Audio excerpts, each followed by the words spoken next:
ఆవుకి కుడిది పెట్టి మొదలెడదాం. ఇంకేంటిది మరి, అందరు బాగున్నారా? సండే కదా, నాన్ వెజ్తో మొదలెడదాం. ఇవాళ రొయ్యలు బాగుంటాయి మామ, మాకు మొత్తం ఫ్రెష్గా వస్తాయి, గంగలో దొరికేవి, బతుకున్నప్పుడే వస్తాయి, చాలా అంటే చాలా బాగుంటాయి. నిన్నైతే పోయి చేపలు తీసుకొచ్చిన పెంచుకోవడానికి, బంగారు తీగలు ఇవి, బావిలో మంచిగా అనిపిస్తుంది. డైలీ పోతూ ఉంటాం కదా, వీటిని చూసుకుంటా ఉంటే టైం పాస్ అవుతుంది, అందుకే తీసుకొచ్చిన.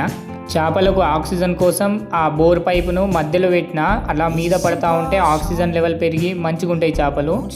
ఇక్కడ పోవడానికి దారి చక్కగా లేదైతే మెట్లు తయారు చేస్తున్నా, చూడండి ఎట్లున్నాయో. ఎంత మంచిగా మెట్లు తయారు చేసినావో చూడండి.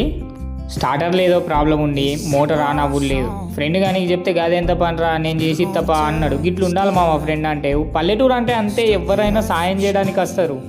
చేన్లో ఎవరిదో ఎద్దొచ్చిందైతే మా తమ్ముడు దాన్ని తరిమేసిండు, కానీ కొట్టలేదు. అట్లా కొట్టకండి అబ్బా ఎవరి అన్న ఎడ్లు. మన రైతులందరూ మనం బాగుపడేది వీళ్ళ వల్లనే, కాబట్టి వాళ్ళకు మనం రెస్పెక్ట్ ఇవ్వాలి. థ్యాంక్ యూ, ఉంటాను మరి.